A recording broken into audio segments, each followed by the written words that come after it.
Obviously తమ్ముడు చాలా మంది కూడా చాలా ఏర్పాట్లు చేసుకున్నారు. నేను ఇన్స్టాగ్రామ్ కానీ చాలా దగ్గర చూశాను. ఆ పాపం పేపర్లు కూడా అన్ని చింపేసుకొని బస్తాలు బస్తాలు పెట్టుకున్నారంట. పూలు ఏమంటారు పూలు అయినా తెంపుకొని కూడా బంతి పూలు అయినా కూడా పెట్టుకున్నారంట. కానీ ఇప్పుడు అవన్నీ ఎలా అమ్ముకుంటారు, ఏం చేస్తారు పాపం అర్థం కావట్లేదు నాకు. కానీ నేను ఏమంటానంటే ఏదైనా సరే అభిమానులు డిసప్పాయింట్ చేయకూడదండి. ఫస్ట్ సినిమా వాళ్ళకి ఉండాల్సిన మెయిన్ ఒక చిన్న పాయింట్ ఏంటంటే అభిమానులు డిస్టర్బ్ చేయకూడదు. ఎందుకంటే మీరు స్టార్టింగ్ తీసేప్పటి నుంచి ఎండింగ్ అయిపోయేంత వరకు కూడా వీళ్ళే మిమ్మల్ని కాపాడేది. సో వీళ్ళని మీరు డిసప్పాయింట్ చేయడం కరెక్ట్ కాదు. మీకు పర్సనల్ రీజన్లో అమౌంట్ రీజన్స్ ఏదో ఉన్నాయి, అవన్నీ మీరు ముందు నుంచి ఎందుకు చూసుకోలేదు. సరే అవతల కూడా వేసేవాడు కరెక్ట్ పాయింట్ న్యూస్ వేసాడు, మీకు కరెక్ట్గా అక్కడ నాకు వేసాడు, అది వేరే విషయం. కానీ నేనేమంటే మీరు కొట్టుకొని ఎవరు ఇక్కడ అన్యాయం అయిపోయిందంటే అభిమానులు, అది కరెక్ట్ కాదని నా ఫీలింగ్. అర్థమవుతుందా? ఎందుకంటే ఇప్పుడు నేనే అన్నానండి, ఎవరో దగ్గర నేను అభిమానం కాదు, నేను పవన్ కళ్యాణ్ ఫ్యాను. బట్ ఇక్కడ ఏం చేశాను, 2 వారాల నుంచి అక్కడ నన్ను లేపుతానే ఉన్నా. లేపుతా అంటే నాకు డబ్బులు లేదు, అది వేరే విషయం. నాకు నిజంగా నచ్చింది. ట్రైలర్ టీజర్ అవ్వచ్చు, సాంగ్స్ అవ్వచ్చు, వాట్ ఎవర్ డైలాగ్స్ ప్రతి ఒక్కటి నచ్చినాయి. అలాంటిది అంతా నేను చెప్పుకుంటున్నాను. సడన్గా ఈరోజు నిన్న రాత్రి 4 గంటల దాకా కూడా బుక్ మై షో. నా జీవితానికి నేను పవన్ కళ్యాణ్ ఫ్యాన్ అయ్యింది, ఆయన సినిమా కూడా అన్నిసార్లు ఓపెన్ చేయలేదు నేను బుక్ మై షో. అంతసేపు వెయిట్ చేసా, 4 వరకు వెయిట్ చేశాను నేను. ఓపెన్ చేస్తారేమో టికెట్లు, మళ్ళీ అయిపోతాయేమో, ఫస్ట్ చూడాలి కదని చెప్పేసి. ఇలా ఎంతమంది ఉన్నారు చెప్పండి, ఎంత బాధాకరమైన విషయం ఇది. అంటే ఇదే పెద్ద వరల్డ్కి ఏమన్నా మంచి జరిగే విషయాన్ని కాదు, కాకపోతే బాధే కదా, అది చెప్తున్నా నేను. అర్థమవుతుందా? సో ఇలా డిసప్పాయింట్ చేయడం మాత్రం అస్సలు కరెక్ట్ కాదు. పోనీ ఇలా అవుతుంది కదా, ఎవరైనా సినిమా వాళ్ళు బయటకు వచ్చి, ఆ సినిమాకి సంబంధించిన వాళ్ళు ఒక్కరైనా బయటకు వచ్చి ఇలా ల్యాగ్ అవుతుంది, మాకు కొంచెం ప్రాబ్లమ్స్ ఉన్నాయి, ఈ డేట్ కాకపోతే ఇంకో డేట్లో రిలీజ్ చేస్తాను చెప్పినా కూడా బాగుంటుంది. అసలు ఏం సమాధానం లేదు ఎక్కడి నుంచి కూడా. ఎవరెవరినో ఏదో గాసిప్స్ మాట్లాడుకుంటే అవి మా దాకా వస్తున్నాయి తప్ప, ఒక తమన్ గారు కానీ లేకపోతే బోయపాటి గారు కానీ బాలయ్య బాబు గారు కానీ ఎవరొకరు వచ్చి బయటికి ఏదో జరిగింది, మా పర్సనల్ ఇష్యూ కొన్ని ఉన్నాయి, సో కొన్ని రోజులు డిలే అవుతుంది అని ఒక చిన్న మాట వదలండి. ఫ్యాన్స్ కొంచెం అయినా ఓదార్పుగా ఉంటుంది. ఎవరు చెప్పకుండా ఏమీ చెప్పకుండా ఇలా ఏమంటారు ఏదో తిరణాల్లో కాబట్టి చిన్నపిల్లలు వదిలేసి వెళ్ళిపోయారు అభిమానుల్ని.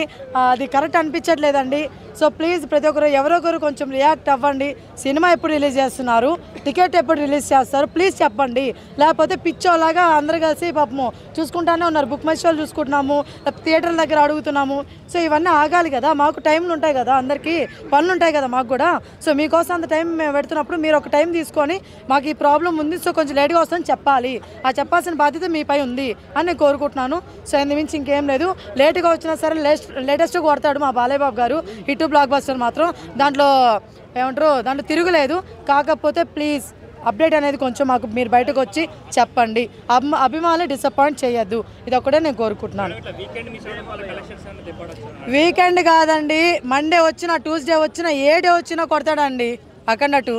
ఏమి ఆ రికార్డ్స్ ఏమి చెరగవు పోవు, ఖచ్చితంగా హిట్ అయితే కొట్టేస్తారు మన వాళ్ళు. ఎస్ ఇవాళ నైట్కి రిలీజ్ అవుతుందని చెప్పేసి చెప్తున్నారు.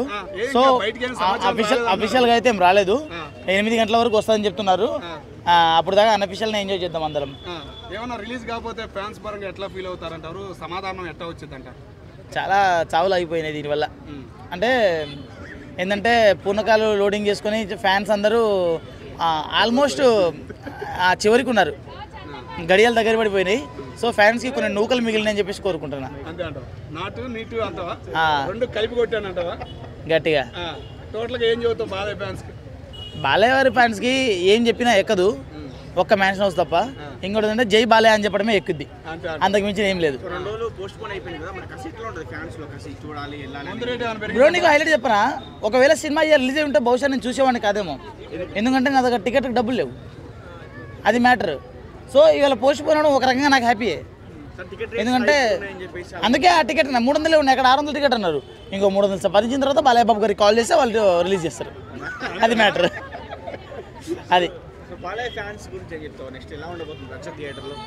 అన్న నేను చెప్తున్నా కదా, ఈ సినిమా రేపు కాకపోయినా ఇవాళ కాకపోయినా ఎల్లుండైనా అవతల ఎల్లుండైనా అది ఇంకో 15-20 సంవత్సరాల తర్వాత వచ్చినా కానీ థియేటర్లో శవాలు వేస్తాయి.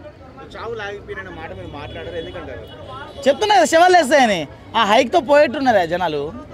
ఆడెవడో పట్టాలు ఎక్కుతా అంటుండు, హైక్తో పోయేట్టున్నారు జనాలు, అది మ్యాటర్.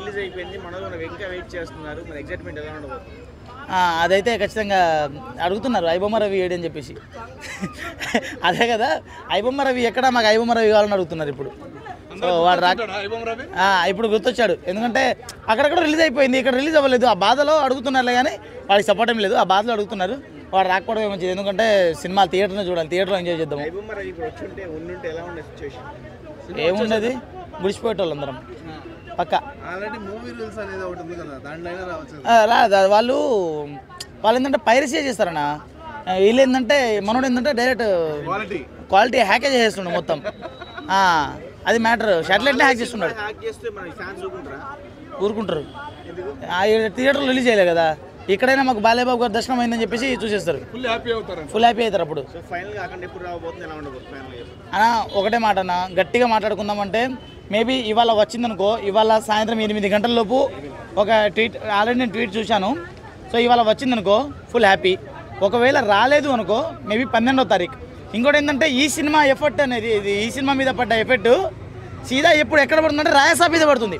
వాళ్ళు 60 కోట్లు కట్టాలంట ఏదో సినిమాకి, వాళ్ళ ప్రొడక్షన్ హౌస్ నుంచి 60 కోట్లు కట్టాలంట. మరి అది ఏందో మరి అది అర్థమవుతలేదు. ఆ సినిమాని కూడా పోస్ట్పోన్ చేస్తారని చెప్పేసి చెప్తున్నారు. మరి అది అఫీషియల్లో అనఫీషియల్లో తెలియదు. సో ఒకవేళ దీని ఎఫెక్ట్ దాని మీద పడితే మాత్రం అప్పుడు రాయసాబ్ పోస్ట్పోన్ అవుతుంది, రాయసాబ్ ప్లేస్లో ఇది వస్తుంది.